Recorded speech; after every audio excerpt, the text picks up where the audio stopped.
Welcome back to the Autoblog Podcast. I'm Greg Migliore. We've got a great show for you today. We're going to talk about a number of topics. Bronco Heritage Edition, 2023 GMC Canyon.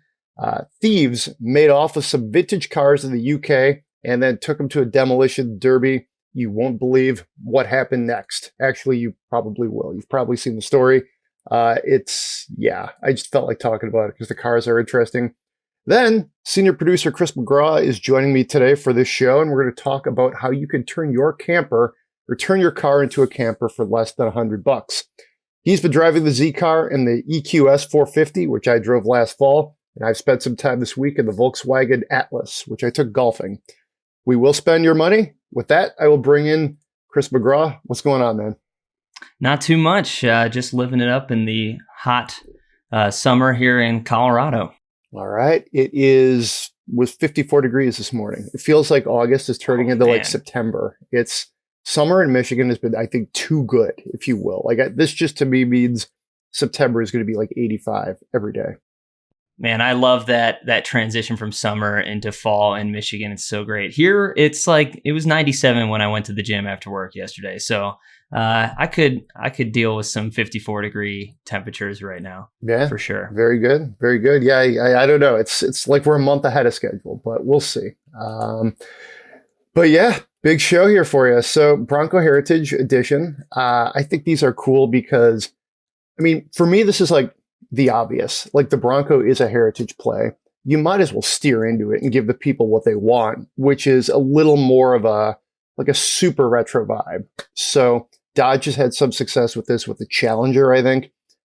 It almost the point of the Challenger being syrupy retro at different points. But with the Bronco, I think it's tastefully done. You have a favorite of these?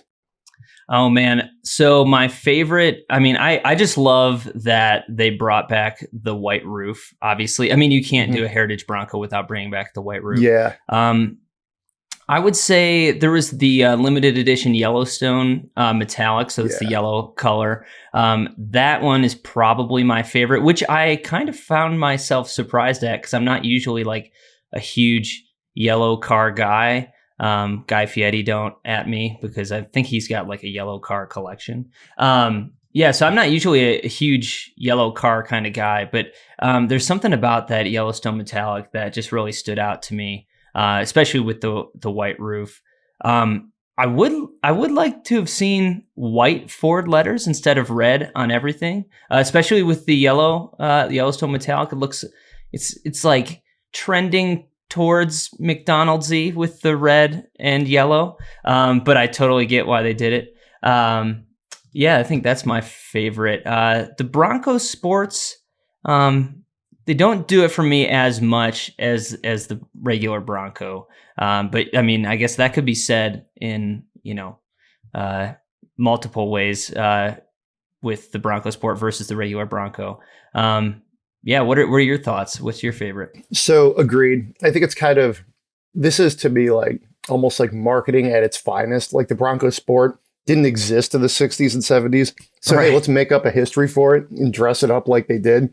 It's sort of like when, I don't know, it's almost football season. You'll see them wearing like retro jerseys. And then it's like, but they didn't actually wear that in like the 50s. It's just like an amalgamation or a compilation of like, different decades put together to sell jerseys, which is fine too. Nobody loves a special edition jersey more than I do, frankly. And that's kind of what this is. I like the Robin's Egg Blue Bronco Sport as far as the sports go. I think that's a nice look. I love those wheels.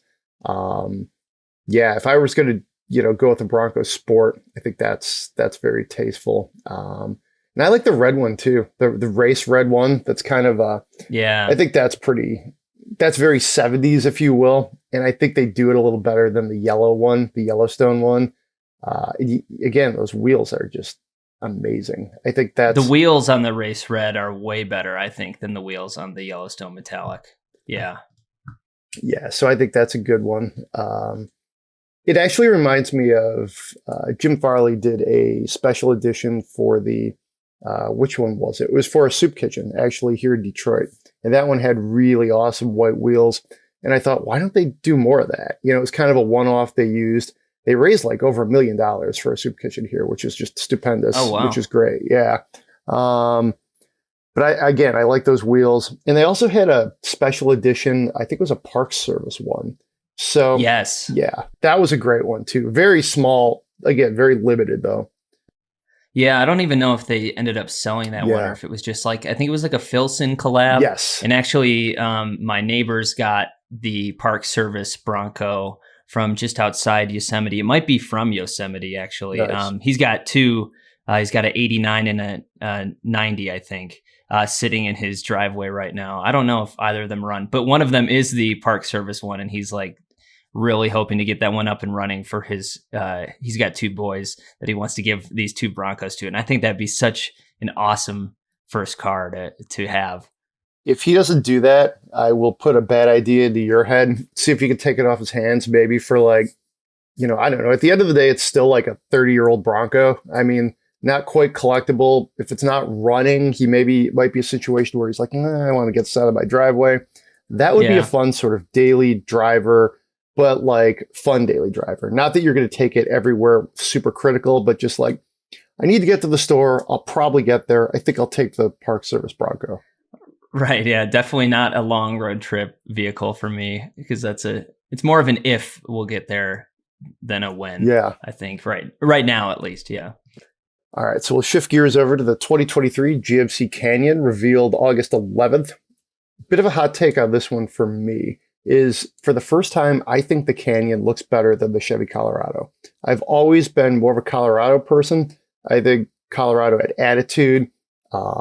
Chevy did a great job with some of those, like the ZR2 versions. But I don't know, the Silverado actually slipped there, but that's what I'm trying to say is the Colorado, I think, looks a little too much like kind of like a smaller sanitized Silverado. Still looks good. We'll have to see them in person. But I don't know. I looked at the Canyon and I thought, wow, this is what they should have done all along. Last time I drove a Canyon, I thought this is just so like, vanilla wafer that it didn't feel like the rest of the GMC lineup, which is kind of blingy, So yeah, I'm liking the looks. Yeah, I would agree with you there. I really like the new Canyon. Obviously, we haven't gotten in it or anything. I've been really impressed with. This says an AT4X model. I was just in the Sierra 1500 AT4X like a month and a half to 2 months ago, and what we've been saying about GM trucks for a long time, up until recently, is like the interiors, especially with the Chevrolet. The Chevrolet trucks are the interiors just aren't up to snuff with the rest of the market. And I got in that AT4X, the Sierra, and it was incredibly impressive. Keep in mind, this is like a $70,000-$80,000 pickup truck, so it better be. But it makes me incredibly excited for the AT4X Canyon. The AT4 to me is, it's fine. It's like something that looks, more off-roady, I think, than it is. But the AT4X is where I would lay down my money on the Canyon if I was going to buy one. I think it looks great, looks really rugged, and I'm very impressed with the interiors of these just by the photos that they've given us. Yeah, agreed. I actually drove the AT4 Sierra around that same time, actually, maybe a little bit, maybe like more like the start of summer, end of spring. Like you, I was, impressed in that sort of same manner. What I like about what they're doing with the Canyon right now is they are differentiating it a little bit more from the Colorado. Like the interior is a bit nicer, and it's a little bit different. There's a little bit more of a, all sorts of different, the layout is different, I think stuff like that is important. And it's pretty nicely equipped. It starts at 40 grand, which seems like a lot for a mid-sized truck. But then when you look at the context of inflation and prices, for like your average just vehicle, to me, actually a mid-sized truck for 40 grand seems like actually a pretty good deal. So, engine lineup is like all of the high output versions. I think they because this is sort of like a new generation of it, we already they're not saving the different trim levels like they did say 8 years ago when it was like, hey, here's the Canyon, in Colorado. Here's the different versions. You know, a new one would come out every couple of years or so. This is a lot of this stuff. Like, maybe it won't launch all at once, but like they've told us what they're going to do with it for now. So, yeah, the AT4X looks awesome. It looks super capable. It looks like it may come with a winch from the factory, which would make it only the second pickup truck on the market after the Power Wagon to do so. That being said, it does start at, I can't believe some of these prices. It does start at 63 grand. Yeah. So that is a yikes. But I mean, with the regular one starting at 40, it's not really a surprise. The Denali, speaking of expensive, I think this finally to me looks like a true Canyon Denali. When you look at those wheels and the grille, it feels like that interior looks great. And I think you're finally seeing the Canyon kind of get some of that, like actual real premium feel that like you definitely get in the Yukon or something like that. I always thought like it was almost like the Acadia, which is kind of an easy one to kind of rag on. Never quite felt, you know, as GMC-y as it could. And I'd put the Canyon in that same boat. But that's also tough because the Yukon is sort of like a Diet Escalade. So you've got, you know, it's a very, you know, different kind of family as far as the lineup. But this looks good to me. Yeah, same. Yeah, it's got to be tough to figure out, at least for the big SUVs, like how to make them as luxurious as possible without stepping on, you know, Cadillac's toes. But with this, they don't have to worry about that. So they kind of just went all out. It seems like. I'm really excited to get in it. The last time I was in a canyon, we loaded up the dogs and went up into the mountains, and it was like, you know, a step up. Colorado, like you said, it wasn't anything impressive, and this definitely looks way better than that. Sounds good. So, kind of a crazy story that we saw this month about thieves in the UK. Hat tip to The Drive. They did a really nice job of reporting this one out. A few other sites picked it up too. And of course, we covered it. This is wild. So you've got like a 64 Pontiac Grand Prix and an 85 Ford LTD. This is the wagon, which honestly, that caught my eye because I really remember those like 80s, like land yachts, if you will. My grandmother had a Fairmont actually, which is similar body style. And it's just like, I read it on my phone. It showed up in one of my feeds at like 10:30, just, you know, kind of doing that final like doom scroll of the day, if you will. And I was just like, wow, you know. So yet again, we covered it. It, you know, it does look like 100% of the facts have surfaced, but long and short of it is two pretty rare cars, obviously in the UK, not so much around here, but still relatively rare.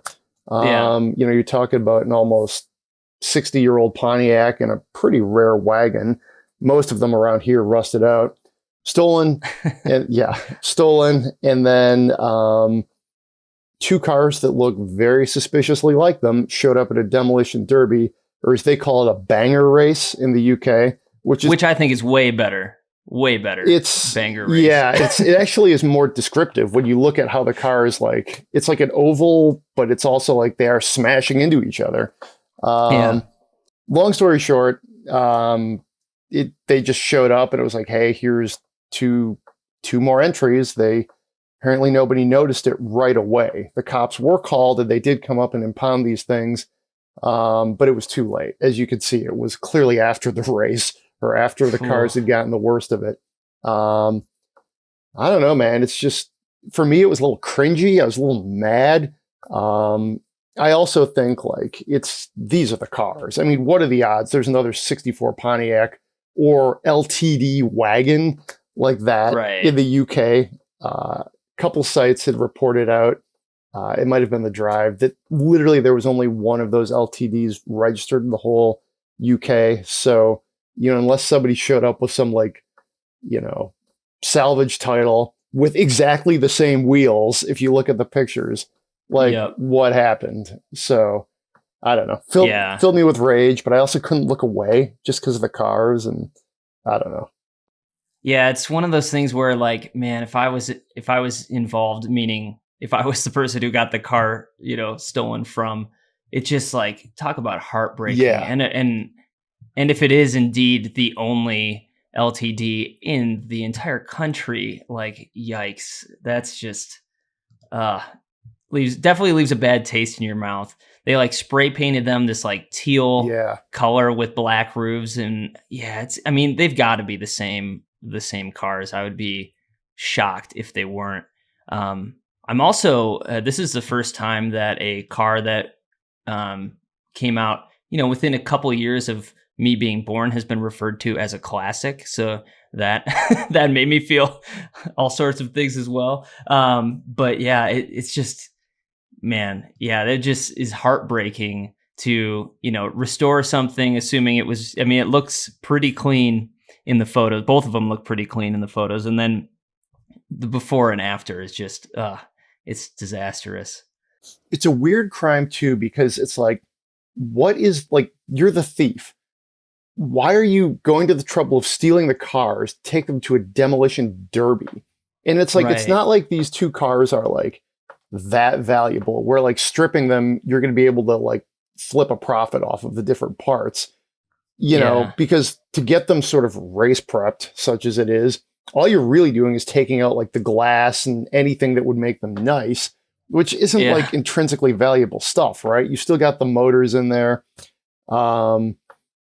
So it's just, to me, it's a weird kind of like malicious thing to do, And then I guess it was the last race for this like banger track. They were closing it to make way for like a new apartment complex or something. So, for what it's worth, it sounds like the organizers were pretty horrified, is the quote I saw. I also do question though, like, you're in England. And these two cars roll up and they're painted teal. Like, it's not like so they rolled up in like, primer or something. Like, what? This almost feels like a prank. Like, like an Ashton Kutcher thing, like I just like he's going to come out with his trucker hat on and say that they've been punked and like roll out the cars that are totally fine. Dax Shepard's going to roll up in the other two cars. Like, what? I just, it's very hard to fathom. And I don't know. Again, it does seem like somebody at the track should have been like, hey, not that you should be up on the list of stolen cars recently, but like, I don't know, if a vintage something rolled up at a demolition derby in the middle of nowhere in Michigan, like, you wouldn't maybe at least notice, like, I don't know. Especially if it was the only one that you've ever seen in Michigan. Like, that would definitely, alarm bells. Yeah. It seems like, it's like, what did these two owners do that it almost seems like somebody's taking out revenge on these people, because it's such a weird story. Yeah. It doesn't make sense to me too, that like logically the thieves are like, okay, we got to get rid of these cars. Like, the heat's on. Okay, let's do this. Because it's one of those things where the perfect crime is right under somebody's eyes, I guess, which is what they did. But hello, social media, and like, they attracted a lot of attention for sure. Yeah. If they were just trying to dump cars that they stole, painted them a real bright color and attracted media attention from across the pond. So yeah, I don't know. Yeah, I want to see how this one turns out. Actually, I didn't think of this until right now, but I'm pretty sure my dad had a 64 Grand Prix. Maybe nice. This is a 65, it looks like. He may have had Le Mans, actually, as I think about it. But that era of Pontiacs was pretty cool. I think our friend Jake Lingeman, who I think from, he's at Newsweek now. He has a 61 or 2. Forgetting which Pontiac it is now. Not a Biscayne. But another one of those Pontiac land yachts. Anyways. All right, so that's just bizarre. If you want to get away from it all and you want to do it for $100, tell me how to outfit your car into a camper. Yeah, so this is something that my wife and I did a few times when we first moved out to Colorado. Like, we moved out here and we hadn't really explored the American West, and there's a lot of it. And we decided that the easiest way to do that was to just sleep in our car as we went along. And the problem being, well, the good thing is neither of us are taller than 5'7", so it means we can fit in a lot of different cars. The bad thing was all we had was a Subaru Crosstrek at the time, so not the most roomy vehicle. And so what we ended up doing, we bought like a $12 air mattress from Walmart, got a pump for it, and we drove all the way to the Grand Canyon, stopping at numerous national parks on the way. And it made me think to myself, like, I've been on a lot of trips in camper vans, like the Volkswagen California, which isn't even available over here, but if it was, it would be really expensive. And I mean, to me, rightfully so. Or, the Sprinter vans that have been converted that cost as much as a small house. And while I think those are great, they're really comfortable to sleep in. I feel like lately, with inflation and everything, people are trying to save a good amount of money. So yeah, the easiest thing for me, I now own a Ford Flex, which is, quite a bit bigger. But this whole setup will fit into either one of my cars, so the Crosstrek or the Flex. So yeah, you got an air mattress. It was like $12 from Walmart, like I said. I got a twin-sized one, and that fit perfectly in both of our vehicles. Bought myself an air pump, which was like $9. So that way I'm not, getting myself lightheaded every time we're setting up camp, blowing this thing up. And then the game changer for me, which I didn't even, before our trip out west, didn't even realize that this was a thing, is window screens. So the first time we went camping, we just had the windows up, and the air, it gets real humid inside at night, especially in the summer if you have the windows all up. But if you roll the windows down, that's when, all the bugs get in. And so I found these, and I mean, they're everywhere. I just wasn't aware that they were a thing. I found these screens that actually go over the top of your doors. And so it allows you to like crack your window and nothing can get in. And so we put those like on all of the windows, and that allows for like pretty solid airflow throughout the night. And I bought those, again, like $12. So not a ton of money. We used, blankets and pillows that we already had. So it was pretty comfortable in the back of the car there. And then, so we're not even close to $100 right now. So the rest of it I used as kind of like a kitchen setup, a real cheap kitchen setup. Everything here is, really budget friendly, but it's like, if you don't know that you want to do this very often, you don't want to go out and spend thousands of dollars on camping gear and then just be like, you know what, I hate camping. So I feel like spending $100 and then feeling that way is a lot more palatable. So the kitchen setup that I've actually used this for years. They make these little like micro weight stoves that screw right into the top of a fuel canister, and they're like $10. They've got a little igniter on the side, and you can't like throw a cast iron skillet on top and cook a steak, but you can boil water really quickly with it. So when my wife and I have gone out with just that, we've brought along those like dehydrated meals, boiled water, and then you just pour it in, and there you go. You got your dinner. So that's $10. And then you buy like a table for $20 and a 5-gallon water jug for another $10, and you're pretty much there. I mean, buying a cooler, that's where it can kind of go off the rails. If you want to buy a Yeti for $300, it's going to break your $100 budget for sure.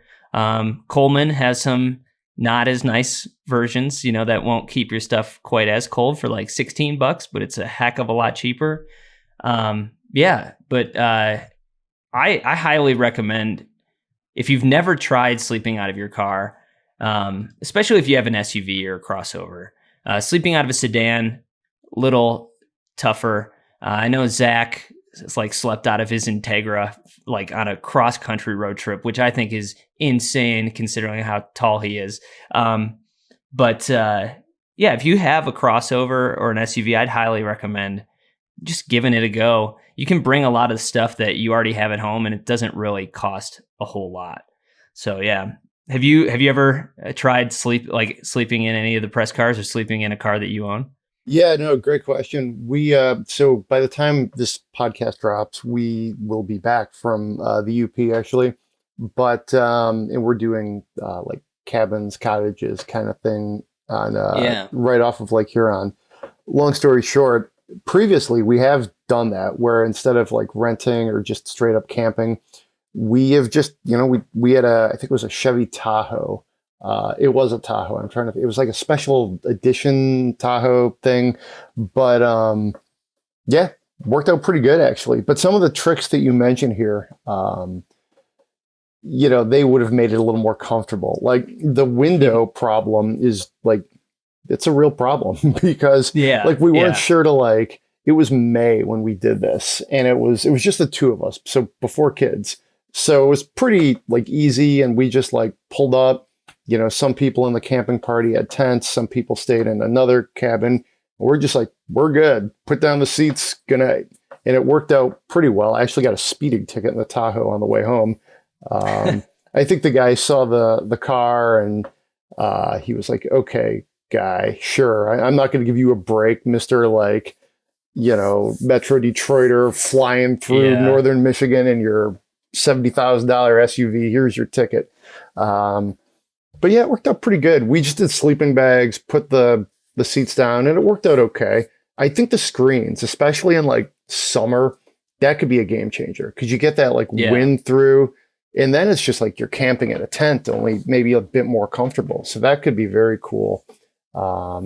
The gear you recommend here, I'm gonna have to go over some of this too because this table looks nice. That would be really good for all sorts of purposes.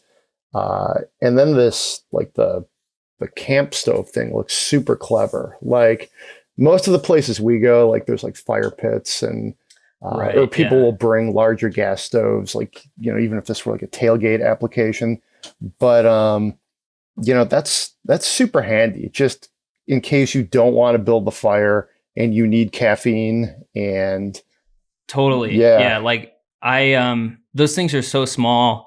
My wife actually got me one for my birthday, like, I don't know, in 2014 or something. And, I've just gotten into the habit of keeping it in the glove box. Oh, okay. Because it's so tiny that it doesn't really take up that much space. And there have been times on road trips. My buddy and I drove when I lived in Detroit. We drove all the way out to Glacier National Park and back in a week, which I do not recommend doing. It was 4,000 miles in like 4 days of driving. We spent a few days in the park, but having that thing, there was like a morning I remember in the middle of Montana. We were in the middle of nowhere and we're on our way home. Both of us were really tired at that point because, you're driving these really long stretches and then you're getting up every morning to go hiking and staying up late. And so we just pulled over on the side of the road and I fired up that stove and made coffee right then and there. And there was no, there's probably like a Starbucks 250 miles away or something. So that was like the only way to do it. I love the little stoves. And then, the screens are nice too, because they actually provide a little bit of privacy too. Like people can't be like looking in your windows or whatnot. I recently had a Defender 110 and I did a video on can you sleep in that vehicle, which you can check out on autoblog.com. And it made me really excited for that vehicle specifically made me really excited for the Defender 130 to come out. The Defender 110 was great for someone like my height to sleep in. Just like everything lays flat. The way the front seats lay flat, they almost kind of form a pillow. So you don't even need to bring one of those. Just throw down like a sleeping pad and a sleeping bag and you're like good to go. You can charge your phone from the back. It's great. But anybody taller than me, I think would have an issue. So like the Defender 130 with the extra row, I think it might be, I'm fingers crossed without having tested it out yet, it might be the most comfortable vehicle to camp in that wasn't like built for, sleeping in. Interesting. I would like to try that. That sounds kind of cool. What do you, so to go back to the stove thing, do you just buy the gas supply and then throw it out when you're done? Or do you, like, it looks kind of like, well, maybe we can include a link to this in the podcast or something, but it looks like a sprinkler head almost, like you would see like in a building, and then the gas supply is just below it. So is it just use it, pitch it, and get another one? Yep. Oh, that's exactly it. Nice. Yeah. So the only downside to that is if you're like traveling somewhere overseas, or if you're flying somewhere, you can't bring that kind of fuel with you. So you just have to find it wherever you're going, which I haven't had an issue with that. I've flown across the US like with the stove and then just bought, the fuel at REI or whatnot. And actually when we went to Iceland, 5 years ago, we brought that along as well. And the place where we rented the camper van from, people would like just drop off all the supplies they didn't use because they can't, fly with it home. So we had like a bunch of fuel that we could use with it, and we didn't even have to pay for anything. So yeah, I just bring the stove with me when I'm traveling and then buy the fuel wherever I end up. Isn't that great when that happens? I was at the driving range yesterday and some guy just left a huge extra bucket of balls. So I hit like over 100 plus balls, which is basically like playing well over a round of golf, maybe 2 if you're really good. And so just free stuff. So all about it. Check out the story. It's obviously it's going to be up for a while. You can search for it. By the time this drops, it'll probably have filtered off the homepage. But hey, check it out if you need to kind of rough it, but you want to do it a little more comfortably. This is a good way to do it. I will definitely take some of these tips. Now, you have been behind the wheel of the Z car. I have not yet. It is on my dance card. It was actually supposed to be earlier this year. A couple things got moved around, so I assume I will get into it soon. But what did you think? I picked it up from the airport and drove it home, and I almost had an issue like you did. I got home, and as I was pulling in the driveway, the low tire light went on, and I was like, oh God. Oh, wow. And there's a huge nail in that thing. Luckily, they swapped out all 4 tires and got it back to me like the next week. Cause I was like, man, if my only drive home was me like jet lagged in this thing, that would be a bummer. Yeah. I loved it. I really enjoyed it. Obviously it's been a long time coming. The 370 was old. I mean, I know Nissan likes to take their time, we should say, with certain vehicles, and this was no exception there. I think it looks great. And this was a manual, which I loved. I don't get a ton of manuals out here. I think the last manual I had was S209. So it's been a few years, but it was a blast to drive around. I really enjoyed the steering, which isn't something maybe that would stand out. But I took it down some canyon roads out here, and it was just like I could aim it where I wanted it to go, and it went there.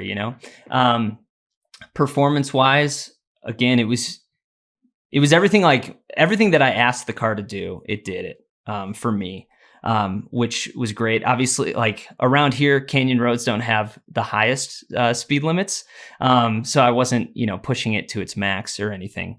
But it was comfortable, and it was really fun. It was a lot of fun, and man, it definitely got a lot of attention too. Like people were stopping like on their walks around the block with their dogs and asking me about it.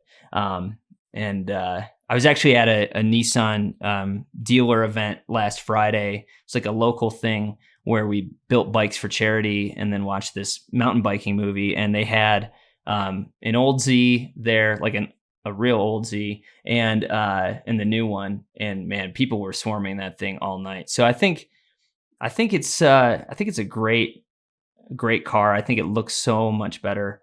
I'm really interested to see what you think of it when you get it, because it was a ton of fun to drive. Funny story about car camping. I had the old Z, probably 2012, so obviously the outgoing, the last generation, and my apartment flooded. So I was not quite sleeping in it, but I was spending a lot of time like after work in the car. Yeah. I had a lot of possessions in it. Wow. So it was, I was just sort of like bouncing around while they like sorted out my apartment at the time. So man, that was probably more than 10 years ago. But yeah, it was, yeah. So I would not recommend camping or living in a 350Z or 370Z. So you just, yeah, not the way to do it. But I actually did a video on trying to sleep in this car. Yeah, how'd that work? Yeah. Ooh, it was actually like more comfortable than I thought it would be. Like if you had to, pull over at a rest stop because you've been driving for 16 hours or something and get, 30 to 45 minutes, but there's no way that you could actually like get a night's sleep in that car. That being said, like you were saying, having all your possessions in it, I'm not the heaviest traveler, but I'm not like the lightest either. So I had quite a few bags coming home from the airport, and my wife was with me too. And like, man, the rear of that thing just has so much space for how small of a car it is. We fit everything in there like no problem. I was really impressed by that. Not quite like C7 Corvette can fit 2 or 3 sets of golf clubs in the back, but still like fitting your luggage, as long as you're not like bringing a ton of shoes and a huge carry-on or something, it'll fit a lot. Yes, that's great. I was just thinking that like C7 levels of storage is really impressive. It really is. Yeah. And that's kind of how this was. Luckily, I didn't actually have to sleep in the car, but it was just like, after work between, you could find somebody to like sort of like take you in, some hours to kill, and you got all your stuff. So, hey, different time in my life. Thankfully, yeah. Yeah. But this new one, I think it looks great. I think it strikes the right tone as far as sort of that like, it still looks contemporary, but I think you get a little more of that like 80s vibe, which to me is when the Z was really doing it right. This is about the car that we're going to get for a while, probably until, they decide to go all electric or enter a different segment. And that'll be a little while because this just is, a new car. But, they did all the things they needed to do to make this at least an interesting alternative, I think, to like a Mustang or a Miata, like cheaper than a Porsche. Because the last car just simply wasn't competitive. The interior was from like, first term Obama. It was like early 2000s, and they've done what they've been able to get this, into the proper time. So, and I like that it's the twin turbo V6, especially at elevation. Like even the V8s up here can be pretty lethargic.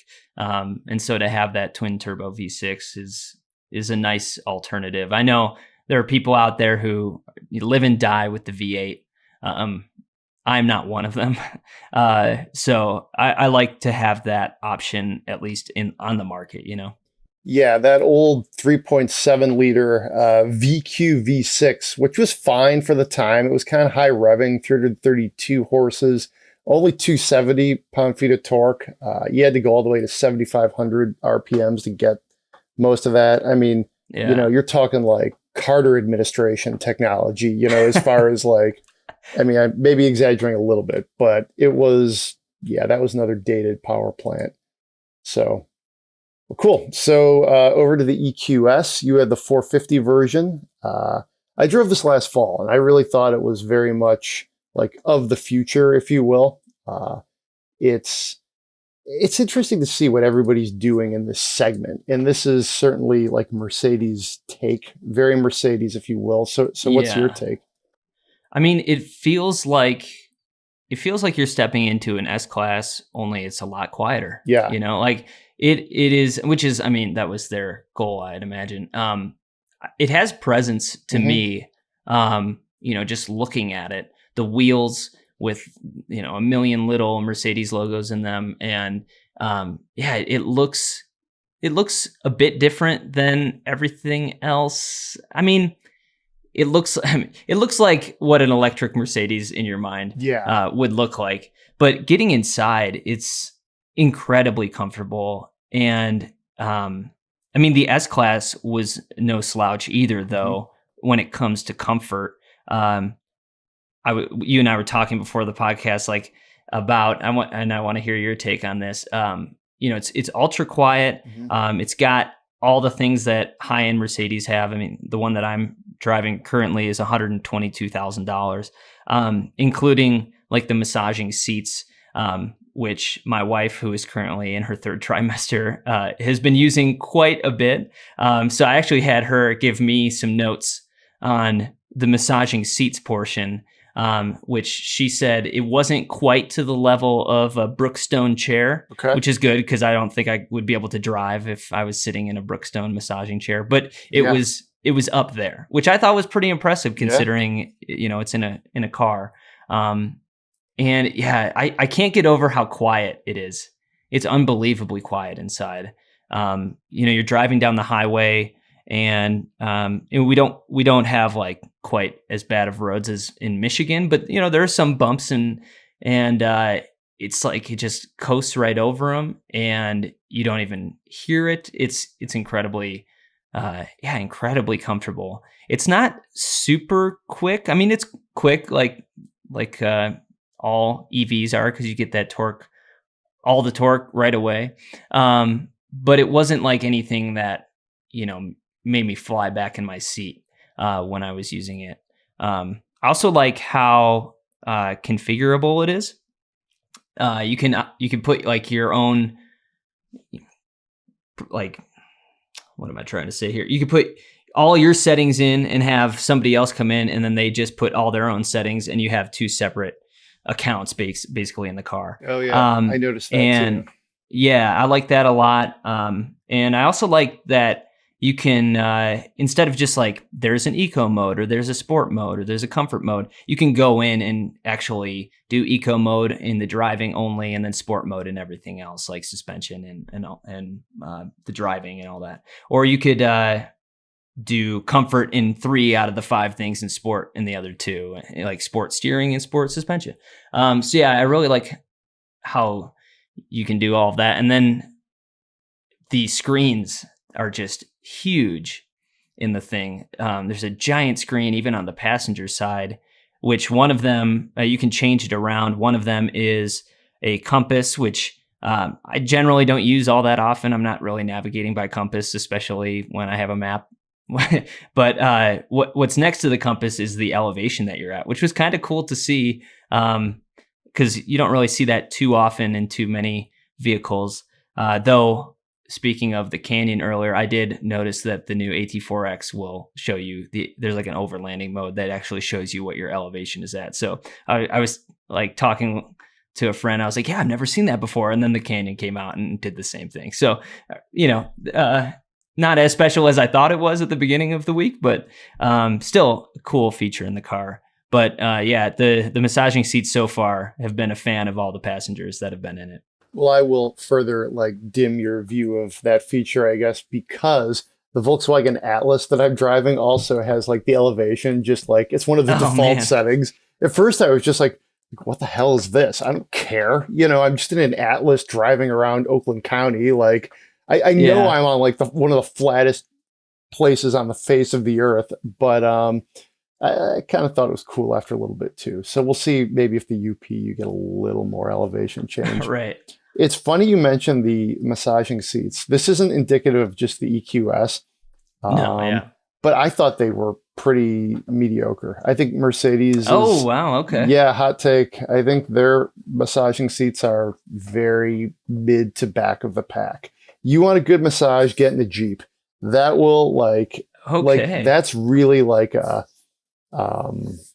more deep tissue feel. There's a variety of massages they offer, and it's pretty nice. I mean, the Mercedes is better than nothing, but all of my passengers were like, is it on? Like, what is this? And so I don't know. And we took a pretty long drive in the EQS.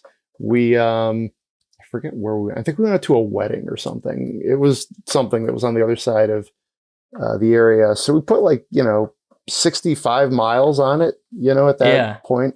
And it was the same way in because I think it's the same massagers. in a Maybach.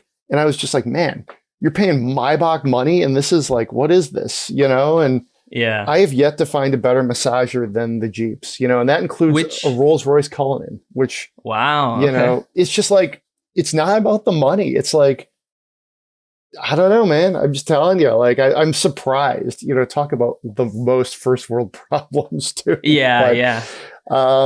Some companies just seem to set it up better or something, or they're not afraid to maybe turn it up more.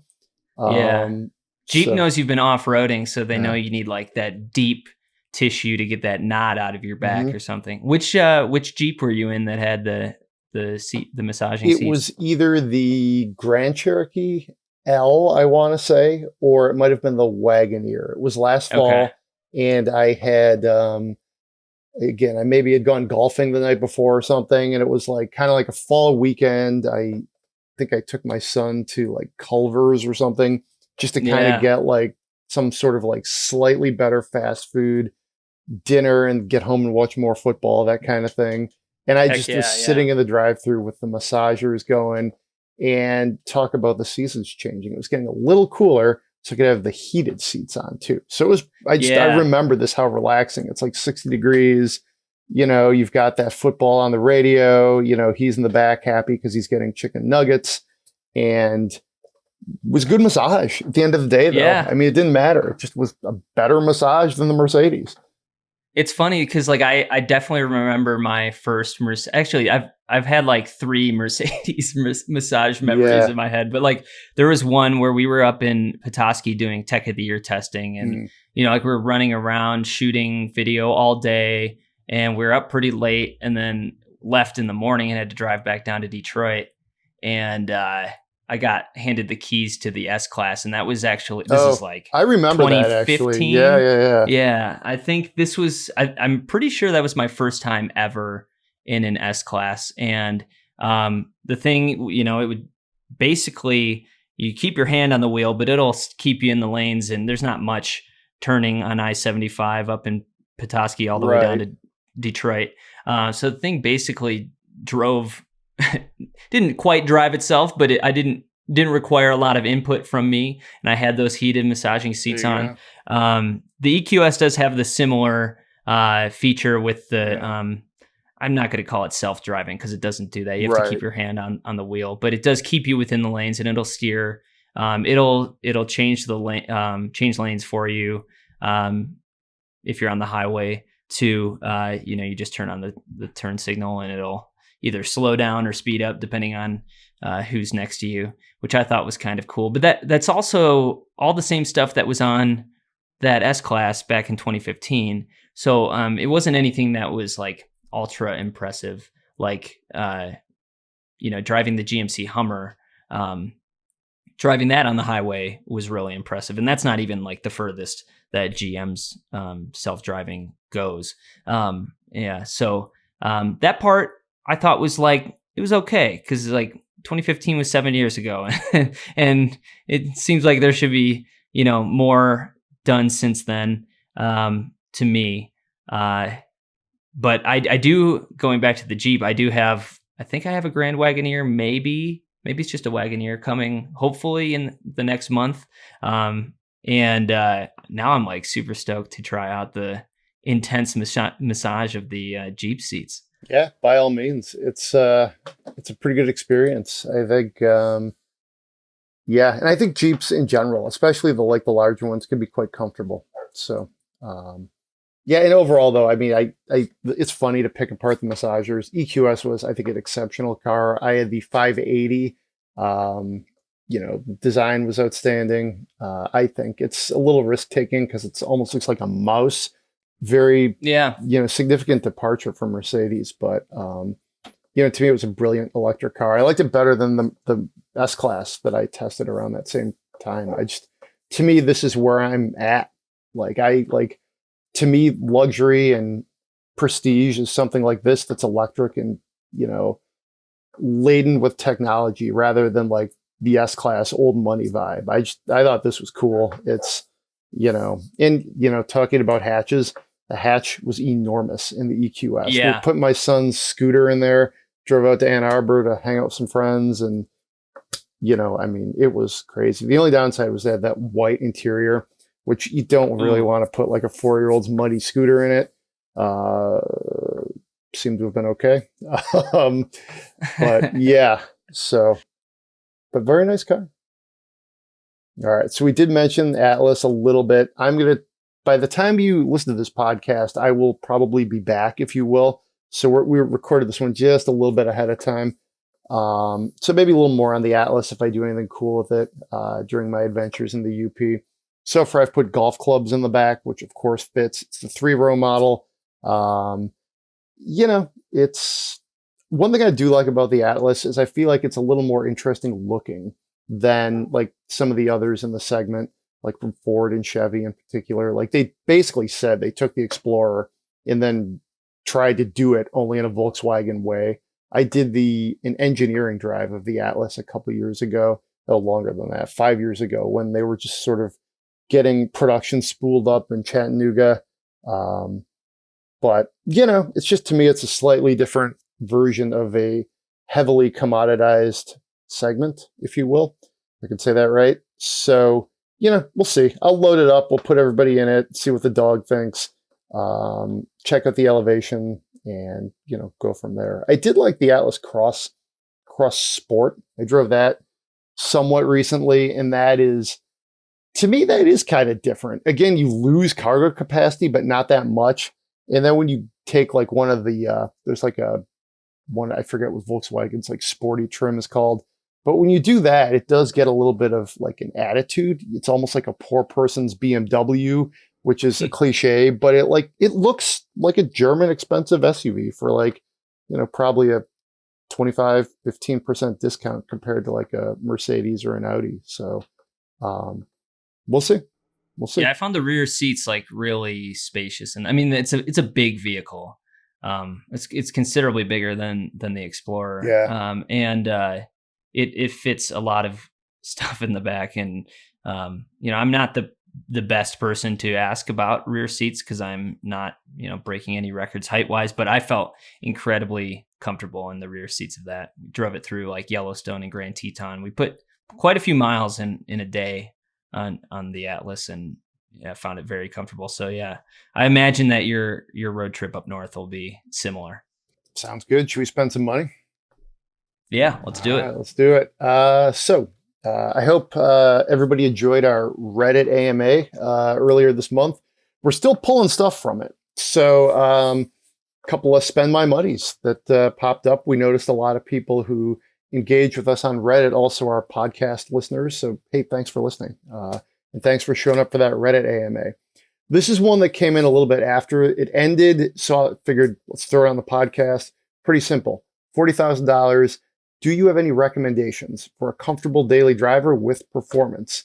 The writer suggests the Type R, but notes that it's pretty expensive. So with that, I will kick it over to you. Pretty wide ranging, 40 grand, sporty daily driver with performance.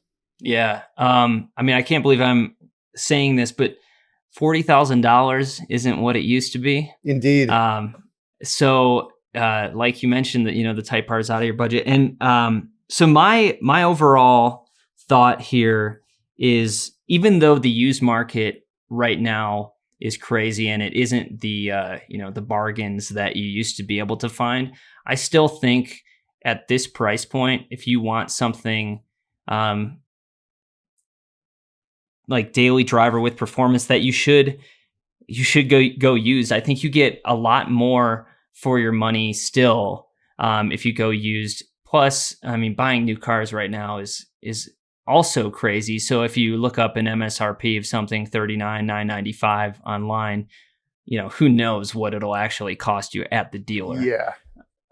So like just as a thought, like you could get an Audi A3 right now for around 40, or you could go used and get an A7, with, it might have 40, 50,000 miles on it. But I mean, you're not jumping from A3 to A4. That's like that's a bigger jump there.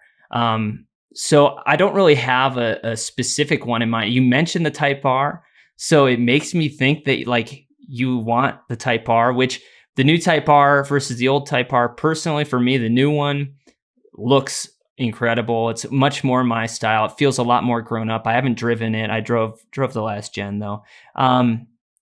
So if it's something you want, and if the last gen was something that also interested you, I would go used and see what you can get. So that's like my overall advice is it seems like you might have a few things in mind just based on the Type R comment. And if you do, see what they'll go for used. I've always bought used cars. I've driven new cars. Like, I was lucky enough that my dad got company cars that he'd rather have me drive because the company paid for insurance when I was like 16, than him going out and spending a ton of money on insurance for like, a 2000 Ford Taurus or whatever.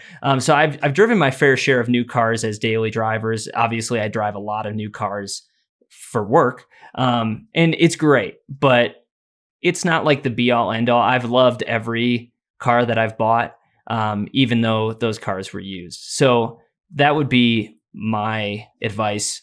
And especially if it's low enough on miles that, you might still have a warranty, and, you might still get some of those perks of buying a new car. Yeah, that's my thought. Good advice. Good advice. I'll be super specific. You can get a 2 Series coupe for under 38. It looks like the MSRP is actually 37.4 for a 230i, which will be a very basic Bimmer. Let's put it that way. But you do get the 8-speed automatic transmission, the 2-liter twin turbo 4. They'll give you 255 horsepower. Just read it from the site now. They say that gets you to 60 in 5.5 seconds. I like the 2 Series. I think it's a bit of a spiritual successor to like the 2002 and some other great BMW coupes of yore. So to be super specific, that's one I would look at. Right out of college, I bought a Dodge Charger SE because it's literally all I could afford. I paid for it like well through my 20s. So it's interesting. I can see buying a very basic car because that's all you can afford. I don't really know if this is just the price point the writer arbitrarily wants. That's what they want to spend. If it literally is 40 grand is all they have, and that's fine too. But regardless, I think a basic 230i could be a lot of fun. So that would be one option. I would suggest, if you're thinking Type R, I would look almost like step down to the Acura Integra. That will get you comfortably under the 40 grand. Again, who knows what it's going to be at the dealer. But that would be another one I would suggest. It's more of a Civic SI sort of like sibling versus all the way up to the Type R. But for a daily, I would rather drive like a nice Acura with sort of that level of performance. And I think they're going to do a lot for the chassis tuning to make it interesting. So, that's the kind of direction I would look. Car and Driver seems to think the 2023 Type R, they estimated the price at $39. I don't know about that. That seems super low to me. But there's no way at the dealer that it would be under 40. Yeah. So, but I would agree with you though, that I do like the new generation of Type R. That's definitely more my vibe than try to go into the used car market.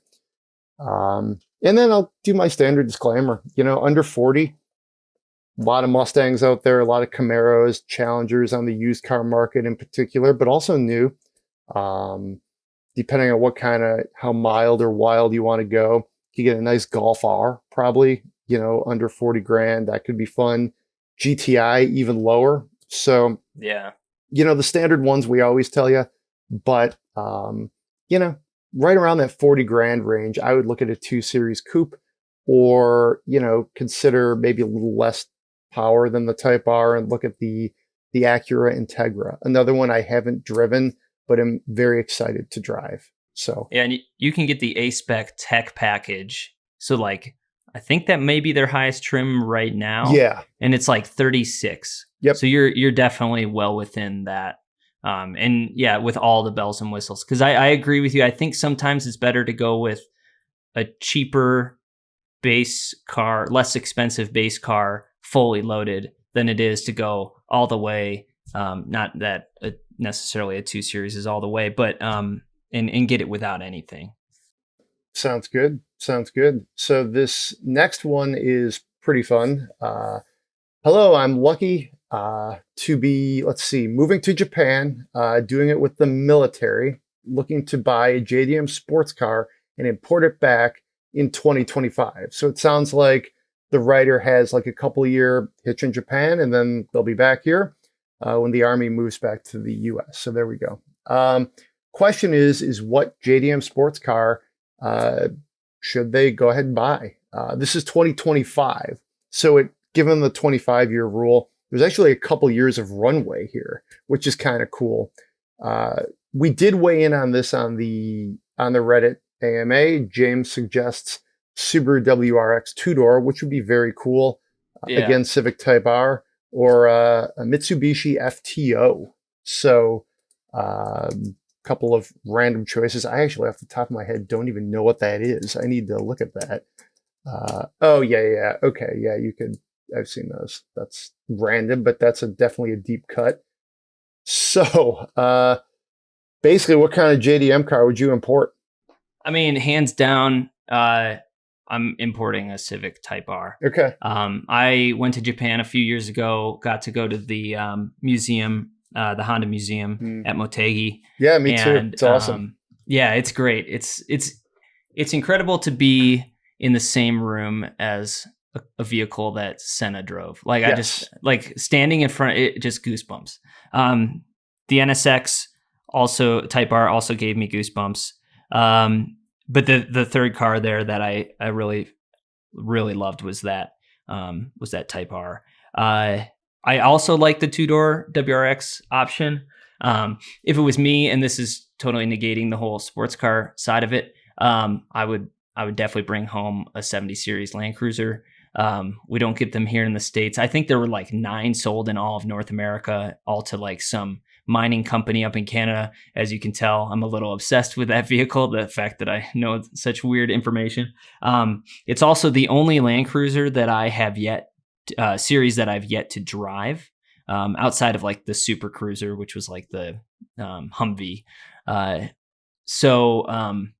But they've made it for a really long time. They are still making it. I've seen a ton when I've been traveling abroad, and every time I see one, it stands out to me. So me personally, I wouldn't get the sports car part of it, but for appreciation, bringing back a 70 series Land Cruiser, something that will last a long time. That's what I would end up getting. Though, if I'm honest with myself, there's no way that I'm selling that once I get home. Like, there's absolutely, like, I would keep that until the day I die. Perfectly honest, if I were gonna try to, import a JDM vehicle, I would probably do a older Land Cruiser myself. I mean, I would like number of very cool sort of vintage at this point sports cars, but yeah, the Land Cruiser to me right up there is like a grail, if you will. So I think that would be my answer actually as well. I also think an MR2 would be kind of cool. Older one, you get a lot of like, it's a fun car for the money. Like they're not super crazy expensive. And then there's some like more like 1990s. I'm looking at JDM buy sell, whatever this is. There's a cool Lancer. It's an Evo with looks like 189 clicks, if you will, kilometers to be clear. And I do kind of like that JDM styling, which was a little different than some of the Evos that were sold here. It was a little just more like almost Decepticon-y, they're like sharper looking cars. So those are a couple I would probably look at, and it would be a lot of fun. I think my other advice is just see what you see on the streets there and see what catches your fancy. Maybe try to go for an older Crown. That might be random. But so yeah, hit us back. Let us know what you think, what you start to, how it all comes together as you go through that process. So, cool. I've been asking everybody this summer, what is their summer drink of choice? What is your summer drink of choice there, Chris? Oh man, that's a tough one. My summer drink of choice. I'm gonna go with Athletic Brewing has come out with quite a few different options. They're a non-alcoholic beer manufacturer, but this is not, your dad's O'Doul's. Yeah. There's actually like flavor and hops in it. So for summer, I'm going to say their hazy IPA from Athletic Brewing is probably my go-to. It's not quite as like juicy as like an M43 or something from Michigan, and I've actually had juicier like NA hazy IPAs, but it is really tart and sour, which is what I like. So that's what I go for. Well, this is hilarious. I'm actually going to pick an NA beer as well. Not intentionally. We accidentally didn't mean to get it. I just kind of grabbed a Heineken 6er off the shelf at the grocery store the other day. And I got home and I'm like, wait, zero, what was this? The label's a little bluer than it normally is. Oh no, I got the non-alcoholic, because that's not typically what I drink, but I've been enjoying it. To me, it tastes about the same as a Heineken Light. Not really my thing either, but just all things considered, it's not bad, and I like to actually keep track of like in a week, like, okay, had a couple drinks, then it was like, maybe like there's 7 days in a week. Well, like 4 and 3, 5 and 2, that's a pretty good ratio of like, not drinking to drinking, if you will. Yeah. And with non-alcoholic beers, it's like, who cares? You're just having whether you're having it's better probably than having a Coke. I don't know. Yeah, so, definitely. Fewer calories and like beer itself is an anti-inflammatory. I'm like real nerdy about my NA beer, but beer itself is an anti-inflammatory, but alcohol is an inflammatory. Indeed. So it kind of negates that factor. But when you have NA beer, you're getting benefits without, the alcohol in it. So that it's actually like pretty good for you after, like a run or whatever. Yeah, it's funny. I was listening to this podcast with people the hosts are, I think, in their like 30s to like early 40s. And they tend to do like, what are you drinking? And they both picked NA beers. And it wasn't just like, hey, we're not drinking anymore. It was just like literally one of the hosts said something like, it's so hot up here in Toronto in the summer. And like my kids get up early. It's just easier to have this like NA IPA. And then, when it's colder out or something, I, go to switch to something heavier. And I thought, well, I totally relate to that, it's like you can almost have a bonus drink, so. Yeah. Athletic has some good stouts. They have like a coffee porter, Sounds I want to say, that comes out in the fall. And I actually went to the store the other day and saw that Guinness is now got NA options as well. Wow. So like I feel like everybody's getting into it. Like Coors is probably my go-to because it's the cheapest out here. It's it's brewed just right down the street. Yeah. But Coors Edge is the NA version, and I think that tastes pretty good. The problem for me is like they're like ultra drinkable because there isn't any booze. Yeah. And they're not cheaper. Like Athletic is not cheaper than going to the store and getting a Bell's Two Hearted 6-pack, So I end up drinking like 4 in a day, and it's like, well, there goes, $8. So I need to like 700 calories or something too. Well, like that's. They're actually a lot lighter. Are they? Okay. Yeah, the Coors ones are only like 40 calories each. I guess Coors Light is only like 90 calories as it is. So it's you're already drinking like basically, water. But I do like a good Coors Light, frankly. That's a good camping beer. Yeah, definitely. Lawnmower beer. All right, well, good catching up with you this week, Chris. We'll have to have you on more than once a season, it seems like. But sounds good. All right, so that's this week's show. Send us your spend my monies, and hey, it's going to be fall beer time before you know it. So start getting those into us. Maybe I'll do another summer beer segment, or who knows? By the time we're back, we'll say it's fall. We'll see. Podcast at autoblog.com. 5 stars on Apple Podcasts, Spotify, wherever you get your podcasts. If you enjoy the show, and we hope you do, be safe out there, and we'll see you next week.